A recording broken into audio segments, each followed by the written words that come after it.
welcome everyone to April. Glad to have a great crowd today. We typically do, as you know from doing this for the last 36 plus months at this point, we usually do 4 stories and try to break them down with a little bit of detail. Today, just a slight change. We got 9 stories, and so what we're going to do is go through them in a little faster fashion. Obviously, you know that at the conclusion of this, you have access to the deck, which we'll provide on our blog site, and the hyperlink details to all the stories are located in the bottom right. So, apologize for what I think might be a little bit of a fire drill, but some of the stories are kind of lighter. They might not be warranted for everybody to look into, but if something impacts you, I want you to obviously click on the links and the details, and we'll move on. That said, let's move into the stories for the month. We try to base things, as you know, around the NIST cybersecurity framework with the 5 pillars, and whether you use this graphic or this graphic, the gist of it is the goal is to first and foremost identify what data it is you're chartered to protect. So hopefully you have some sort of idea as to what your organization's goals are. Secondly, with the detection that sits right at the heart of things. So what consoles and what security products for people, process, and solutions do you have? And then third, I like this graphic because there's an equal part of reaction as there is to prevention. So while we always try to prevent things from happening in our environment, when things do happen, how do we respond and how do we recover from those situations? So all of that being said, the stories for this month are, story number 9 is already on there. I guess I forgot to include that in the build. But story number 1, we've got some VPN issues that we're going to be talking about quickly. The Weather Channel had an outage for about 90 minutes, and we want to chat about why they went down quickly and what their plan of attack was and how they recovered. We're going to talk quickly about DDoS attacks on businesses and what's happening there and how to protect yourself. Talk a little bit about what I'll call the sea turtle story, but really it's mostly about DNS hijacking, which sounds very exciting. Most importantly, it impacts Cisco VPNs, and so you're going to want to stay tuned if Cisco is providing the either a Cisco concentrator or a Cisco firewall is providing your back-end termination point for your VPNs. 6th is we have some GPS spoofing. So right there, although it's a little small and hard to maybe for you to see, is just an interesting story about the ability to block GPS signals, and in particular, the yellow area you see there is what's believed to be Vladimir Putin's summer home. So we'll chat a little bit about that. We're going to talk about the rhyming goals of business email compromise, which seems to be prolific in our accounts, and certainly we've spoken about that. But more importantly now about incident response plans, and when a business email compromise happens, what is it you're able to do, and what does your IRP or incident response plan have you doing? We're going to talk a little bit about employee discord. Had an employee this month that caused some damage, if you will, with regards to some servers. We're going to chat about that as a topic quickly. We're also going to talk about our friend in the privacy world, Mr. Facebook. Had some databases that had some problems this month. We'll make mention of that. And I guess the last build was in the bottom right was the Android tracking apps, and make you aware of age-old issue, even coming from last month, of some additional apps that probably should be deleted off your Android devices if you have them in your environment. All right, so with that, story number 1, and like I said, we're going to go through some of these relatively quickly, but just about every VPN client that you leverage is impacted by the following vulnerability, which is referenced there. Again, these links will be active in the PDF when you get them. The problem is, and I think out of the 237 others potentially, so if you don't see yours listed there, it probably is listed. Only 3 have been deemed safe to date. So it's kind of an inherent vulnerability in VPN in the way that they store cookies in memory and in log files in an insecure way. The vulnerability allows the attacker to replay the session and bypass authentication mechanisms. So it's a highly impactful VPN issue being reported, and we're going to look to the vendors, I think, to come up with patches and accommodations for the clients and possibly for the back-end concentrators to resolve that. Weather Channel, and as mentioned, I'm going through some of these a little bit quicker today just due to the fact that we have a little less time and more stories. Weather Channel went offline. Some of their key systems were hit by ransomware back in mid-April.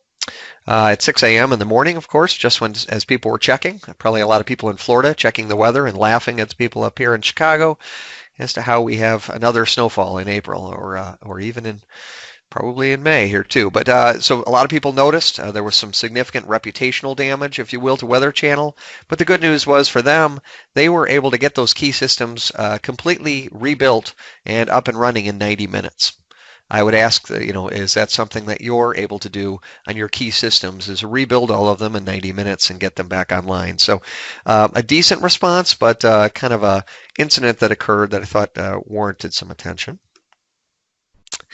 DDoS attacks. So for those that don't know, DDoS attacks are effectively major sources of data are sent at what might be bottlenecks in your network. Often DDoS attacks had been sent at, so you can see in the graphic there, 100 gigabits and higher. DDoS attacks are absolutely on the increase. There's a lot more resources available on the internet to be coalesced into pointing, I'll call it like a flashlight or and a stream of data being sent at, could you imagine if your firewall suddenly had 100 gigabits of traffic sent to it?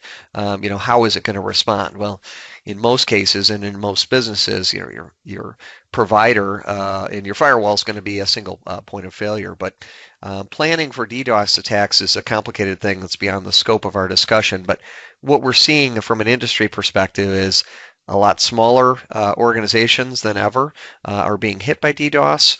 They're being used more often. And with this on the rise, I thought it might be wise to start the planning process for that, which begins with some of the articles that were mentioned there. Our fourth story for the month, and again, this is going to impact a fair number of our Cisco friends. There are a lot of switch models that are getting impacted, especially ones that were from the Catalyst brand. Essentially what happened, and this actually was exposed back in 2017, that's why you see CVE 2017 listed as one of the reference issues. It's now being exploited. Essentially, if you'll recall, the CIA hacking tools were leaked out onto the internet and available. And so all of these hacking tools, and this was reported, I think, 2 years ago by us when as part of our This Month in Cybersecurity. And we figured, down the line, people were going to start taking advantage of those tools. And sure enough, here we go. They're starting to exploit it. And what's happening is for some of these switches, the vulnerabilities range from remote code execution, right, which is kind of the worst thing, to, again, writing and harvesting VPN credentials. But as stated in the end goal in general is to seek and obtain persistent access to sensitive networks and systems. So, presumably, if you have these switch models in your environment, and if you're, if someone desires to get persistent footprint, if you will, within your environment, these switches have now become one of their targets.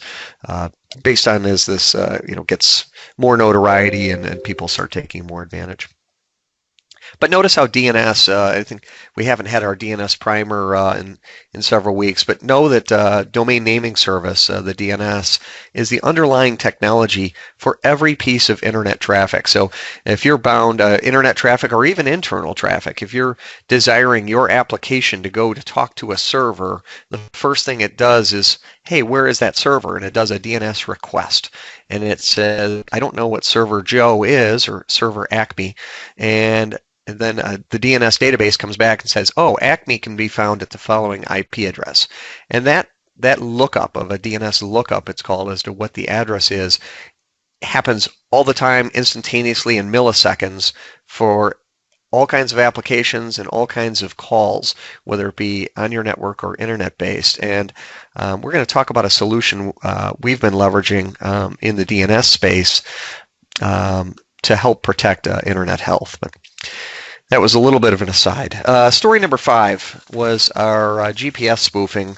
Nothing really, I think, for us to do here. Just kind of interesting to note that, GPS is increasingly a technology that probably our businesses don't rely on. I think we're certainly relying on it from a consumer side. Maybe some businesses, are relying on it from, shipping or logistics or other unique and creative uses from the organizational perspective. But it's interesting to know that GPS is a technology that can be spoofed, and in fact is spoofed regularly. The area pointed to geographically at the bottom there's a bridge called the Kerch Strait, and ships consistently, especially for the last several months, have been noting that their ship location is no longer in the Kerch Strait. It's actually at an airport several kilometers away. And they're reporting these challenges as they go through there. And what effectively is happening is to a high degree, and as you would see in the articles, the Russians are typically some of the addresses that are being pointed to as ones that are making modifications to the GPS, making ships believe that they are elsewhere, and they consistently in the upper left-hand corner have essentially the equivalent of a no-fly zone from a GPS perspective, so that it masks the location of that palatial estate, if you will, known to be the house of the summer house of Vladimir Putin. So interesting. I don't know how it impacts everybody, and I leave it to you to ascertain and kind of look into the details. But England commissioned a study, and they found that if GPS was impacted for them, it would be $1 billion a day problem for them, because it's critical to communications, energy, emergency services, finance, and transport as particularly intensive users. So think about how it impacts you. It might impact you, and we don't really have a lot of protections to offer for you at this time, but certainly an interesting problem as it's at its infancy. Business email compromise we chat about often. Interesting, BEC rhymes with IRP. We're not rapping today, but if we were, that would be our rap. Thank goodness we're not in that industry. Business email compromise, I think we've chatted about significantly, and I'll chat a little bit about it as a solution. But the incident response plan, as noted here with the FBI, is really what you're banking on to direct your activities when something happens, business email compromise or otherwise. With the frequency that business email compromise are occurring, there's 351,000 reports of business email compromise last year, which is up 54%. They're more frequent, there's more money being associated with them, and recovery of the money is possible, and certainly the FBI asks you to reach out, and potentially they'll help you try and go get the money if depending on where it was wired, but oftentimes it's not likely to get it. But the key is the incident response plan, and what it is your internal plan that you've kind of thought through to paper. Seventh story here was an IT worker, good old IT workers, 4 weeks on the job. I think everyone could probably think about their own IT worker, maybe that has been hired and unfortunately never worked out. Either they left on their own accord, either disgruntled or had to be let go. In those situations, the last thing you would want is for them to add keys to sensitive information. And indeed, in this particular story, this gentleman did not have the keys, but was able to steal the keys effectively from another IT worker. As to how he stole it, those details were not provided, but the fact is he got the credentials, validated the credentials, authorized him to make some setting changes on their servers up in AWS, and on his way out the door, effectively he deleted and dismantled 23 key servers for this organization. They lost 2 large existing accounts that totaled $700,000 of business. And the solutions that were pointed to that would have helped in this case were two-factor authentication for administrative access, obviously a better recovery mechanism, as these servers were lost and apparently not recoverable, or at least not recoverable in a quick time frame. And then obviously employee exit procedures, right? And validating that you have a strong checklist of things that can be done upon either a planned or an unplanned IT exit. The 8th story, database is exposed. It should be no news here. I think we could chat about this one each month, but this was not a Facebook problem as much as a Facebook partner problem. Specifically, 2 data sets were exposed, and quote-unquote exposed means they were in Amazon S3 buckets, which effectively is their database service, and can be accessed, quote-unquote, by virtually anyone. Neither one was password protected. So we're talking about brand new databases that appeared wide open that were terabytes of data, effectively 540 million Facebook user records. That's 540 million, larger than the population of the US, user records, including comments, likes, reactions, account names, Facebook user IDs, and more. The other data set was a smaller data set, which did include login and password information. Facebook's comment is located on the screen for your viewing pleasure.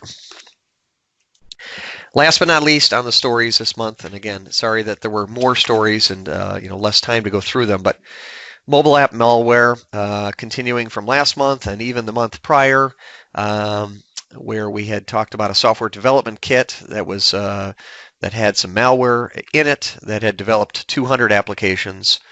That was our March story.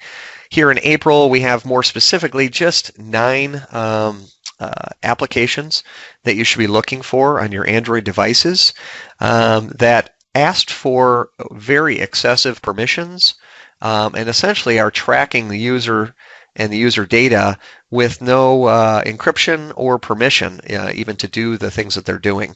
An example that's given there is the AIO flashlight, which might sound like an innocuous app that needed 51 permissions on the Android phone. So there's belief and knowledge that the data that they're collecting is superfluous to the need of the application. So that's the stories for the month. Great. What do we do about it?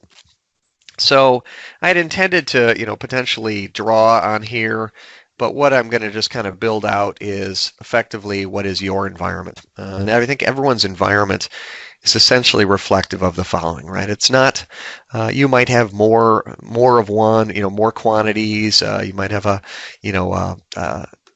more articulate view of kind of what your world is. But in general, if you looked at everyone's environment, it boils down to the following things, right? You have wireless switches, you have Active Directory, file servers, cloud, internet connectivity, you have employees. Additionally, outside of the employees, you have vendors and other contractors potentially. So more people in the bottom left-hand corner. It's certainly more complicated than that, but at the end of the day, this is kind of what everybody has. And if you look at our attack surface and where we're getting attacked with these 9 stories, my intention was to kind of start circling some areas and go, okay, so they're coming in on this vector and this vector, but in lieu of time, I think it's wise to kind of think about maybe those 9 stories relative to this. So I guess we'll give it away as homework, if you will, for the week, and just kind of think about, what's under attack. Where is my stuff that they want to get to, either with those 9 stories or whatever you're thinking about. I think it's always wise to think from what it is your charter to protect. But I kind of wanted to, in quick mode, go through a couple simple solutions that we have, and going to spend 30 seconds on some of these. We have a solution that we manage called, from Cisco, used to be called OpenDNS, called Umbrella. We've deployed it at some customers. We manage it on the back end also for customers that don't want to be in that space. But this goal is to simply evaluate every piece of internet traffic born from your network, whether they're on the network, whether they're at home on a tablet device, whether they're on their phone. Anywhere your employees go on any device, we want to evaluate that internet traffic to make sure it's not going somewhere it shouldn't be. So even if a phishing email gets through and they happen to click the link, which is the worst case scenario, that that phishing email is still blocked by kind of, I'll call it the final umbrella security mechanism. Another solution we have, and I'll quickly build this out, you've got we've seen directly, and we had a significant amount of this over the last 18 months, malicious logins from foreign countries, people forwarding mail off to systems. We've got bad defaults in Office 365 for IMAP and POP. We've got deleted mailboxes that should be gone and no one should be accessing, but yet they're still out there. You've got admins, superfluous admin credentials in Office 365. You've got auditing, oftentimes that's not turned on. All of these things are evaluated. We've got about 20 things we look at on a daily basis, and we've got about 60 things we look at on a semi-annual basis as part of our 365 audit for 365. We've got a mechanism for taking all the logs that are being generated. After all, the breach that occurred, if someone logging into your Active Directory occurs and it gets logged, but is anyone doing anything about it, right? It's difficult to look at all the logs from all the devices, whether it be your firewalls, your switches, your servers, your workstations, your wireless access points. When there's an issue, oftentimes it's in the logs. It's a matter of getting it out of the logs and getting it to a console. The average organization has 35 consoles from 70 consoles from 35 different vendors. That's a large amount of detection that you're trying to do. It's just not aggregated into one spot. And so our alarm solution is designed to do that and kind of aggregate some of that information. Another solution is just patching, right? The patching is the bane of every IT person's existence, and patching is important for your servers and equally important for your endpoints. And by the way, hopefully you saw today, very important for your VPN concentrators and your switches. This stuff's out there, and those devices, your phones on your network, anything that's connected to the internet or even connected to your network is ready for patching, and you need to have a firm patch policy. Even if it's not as frequent as the server base, everything needs patching. And I would just suggest that an organization such as ourselves that patches a couple thousand devices a month might be more in tune to getting that in place and kind of offloading it from yourself. Backup, similarly, right? It's very, very important service. It's not something you take lightly, nor us. We're doing 200 plus customers of backup responsibility, where we see the full thing. We're doing, not only job reviews and making sure that full backups are maintained, but recovery tests and failover assistant, and we have an incident response plan should things not go as planned. Additionally, in the malware department on desktops, so I gave you 9 apps that certainly you want to go check on your phones. Do you have a solution to go look across your phone base and say, are these 9 apps on any of my 200 mobile devices? If you don't have an app, we have a service effectively for managing those mobile devices, and we'd be checking for our customers on a proactive basis and making sure those applications are not installed. So all of those solutions are kind of individual nibbles, if you will. We also have some customers that say, I've got a lot of things to focus on. I need to have my IT personnel focused on non-commodity items. They need to be focused on our business projects that our operations or marketing, sales departments want to do. please keep the lights on for us, manage various elements of our security, and some are, in the Pulse Complete bucket, where they're asking for us to just kind of take care of everything on servers, on switches, and on what we call endpoints, which includes all the users' devices, mobile, laptops, and workstations, including training and having one throat to kind of make our organization easy from a customer advocate perspective. So all of that being said, as we look at the 9 problems we listed on the left, I tried to use the same titles that we use throughout. You're going to find that all of these have a corresponding matching solution on the right. Whether you take advantage of it today, tomorrow, all I ask is, you to kind of look at the problems that are occurring. And yes, they are overwhelming, but what can you do about it? If you're struggling in some areas, look at some solutions we have offered on the right. If you kind of want to get out of the game and free up time entirely, Pulse Complete might be logical for you. We offer some free, some free trials of some items just to kind of, I'll call it fish, no pun intended, to kind of, get your feet wet a little bit in some areas, just kind of expose, I think they're valuable services, absolutely. The vulnerability scan, we don't care how many IP addresses, but why not take a look at the health of outside from a security perspective? Why not look at your Office 365 on the left-hand side? Why not do a phishing test and, validate the fact that your users probably would click, and indeed we're getting, 20-30% click rates on your employees with our phishing scans. So, and if nothing else, if you want to just go out and have a free coffee and chat about security and where you have some gaps or, bounce some ideas off it, we're always willing to buy the coffee and have the meeting, and we'll even throw in a donut. But